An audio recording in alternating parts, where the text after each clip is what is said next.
হযরত ইবনে আব্বাস রাদিয়াল্লাহু তাআলা আনহু হাদিস বর্ণনা করেছেন আশুরার দিনের ব্যাপারে। আশুরার দিন কি জিনিস? মুহররম মাসের 10 তারিখকে আশুরার দিন বলা হয়। আল্লাহ পাক রব্বুল আলামিনের কাছে কতটি মাস ছিল, অর্থাৎ আমরা বছরে 12টি মাস হিসাবে ধরি, আল্লাহর কাছে কতটা মাস? আল্লাহ বলেন, আল্লাহ তাআলা বলেন, ইন্না ইদ্দাতাশ শুহুরি ইনদাল্লাহি ইসনা আশারা শাহরান ফি কিতাবিল্লাহ।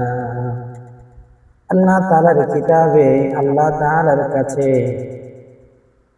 মাস হচ্ছে 12টা। ইয়াউমা খালাকাস সামাওয়াতি ওয়াল আরদ, যেদিন থেকে আল্লাহ পাক রব্বুল আলামিন জমিন এবং আসমান সৃষ্টি করেছেন, সেদিন থেকে আল্লাহ তাআলার কাছে মাস হচ্ছে 12টা। ওয়া মিনহা আরবাআতুন হুরুম, এই 12 মাসের মধ্যে 4 মাসকে সম্মানিত মাস বলা হয়েছে। যে 4 মাসে পাপাচার করলে পাপাচারের শাস্তি বেশি হবে। যে 4 মাসে আরবের সেই জাহেলি যুগে তারা যুদ্ধ করত না, তারা এই 4 মাসকে সম্মান করত। সে 4টা মাস হচ্ছে জিলকদ, জিলহজ, মুহররম এবং রজব। এই 4টা মাস মুহররম, তাই সে 4 মাসের একটা মাস। এই মুহররম মাসের 10 তারিখকে আশুরা বলা হয়।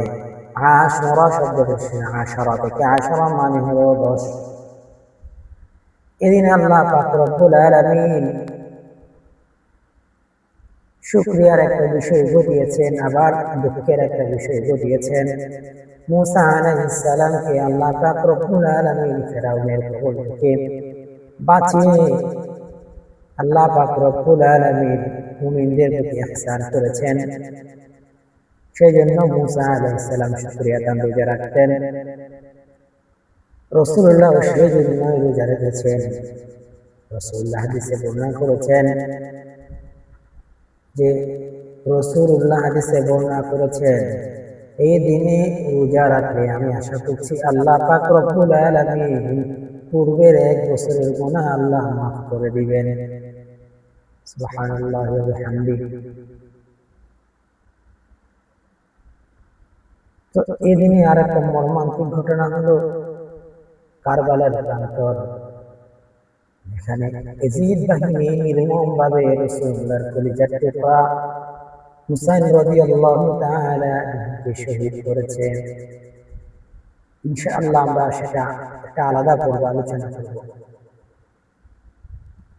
আশুরার দিনের প্রথম কাজ হচ্ছে, যেটা রাসূলুল্লাহ করেছেন, রোজা রাখা। কেননা হযরত ইবনে আব্বাস রাদিয়াল্লাহু তাআলা আনহু হাদিস বর্ণনা করেছেন, যখন রাসূলুল্লাহ সাল্লাল্লাহু আলাইহি ওয়াসাল্লাম আশুরার দিনে রোজা রাখলেন এবং আশুরার দিনে রোজা রাখতে আদেশ করলেন, সাহাবায়ে কেরাম আরজ করলেন, ইয়া রাসূলুল্লাহ সাল্লাল্লাহু আলাইহি ওয়াসাল্লাম, এটা তো এমন দিন যে দিনে ইহুদি নাসারারা যে দিনকে সম্মান করে। তখন রাসূলুল্লাহ সাল্লাল্লাহু আলাইহি ওয়াসাল্লাম বললেন, আমি যদি বাঁচতে থাকি, আল্লাহ যদি আমাকে বাঁচিয়ে রাখেন, তাহলে আগামী বছর আমি 9 তারিখে রোজা রাখবো। এই হাদিস থেকে আরেকটা শিক্ষা হলো, কোন আমল, কোনো কিছু যদি ইহুদি নাসারা কিংবা বেদীন যে কোনো মুসলিমদের আমলের সাথে মিলে যায়, তাহলে একটু হলেও ভিন্ন করে রাখা, ভিন্ন করে করা। সেই জন্য রাসূলুল্লাহ আশা ব্যক্ত করেছেন, রাসূলুল্লাহ 10ম দিন এবং 9ম দিনে রোজা রাখবেন। এই মাসে বর্তমান চলছে মুহররম মাস, আগামী জুমাবার হচ্ছে মুহররমের 10 তারিখ। তাহলে আমরা মুহররমের 10 তারিখ যদি রোজা রাখতে চাই, আমাদের হয়তো জুমাবার এবং বৃহস্পতিবার। আর যদি আমরা 9 তারিখ না রাখি, তাহলে আমাদের আরেক দিন রাখতে পারি সাথে 11তম দিন, তখন হবে জুমাবার এবং শনিবার। তখন আরেকটা হাদিস হযরত আবু হুরায়রা রাদিয়াল্লাহু তাআলা আনহু বর্ণনা করেছেন যে আশুরা দিনের ফজিলতের ব্যাপারে হযরত রাসূলুল্লাহ সাল্লাল্লাহু আলাইহি ওয়াসাল্লাম বলেছেন, আফদালুস সিয়ামি বা'দা রমাদান শাহরুল্লাহিল মুহাররম, রমজান মাসের পরে সবচাইতে উত্তম নফল রোজা হলো মুহররম মাসের রোজা। আর মুহররম এখন চলছে।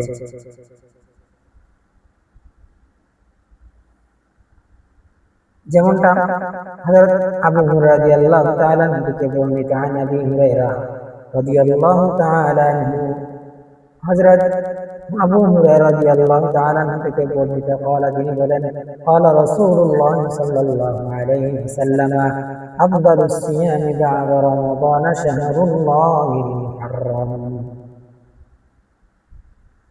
রমজান মাসের পরে সবচাইতে উত্তম নফল রোজা হলো মুহররম মাসের রোজা। মুহররম মাসের রোজাগুলো আল্লাহ পাক রব্বুল আলামিন আমাদেরকে এই বছর রোজা রাখার তৌফিক দান করুক এবং গুনাহ থেকে বেঁচে থাকার তৌফিক দান করুক। আসসালামু আলাইকুম ওয়া রাহমাতুল্লাহ।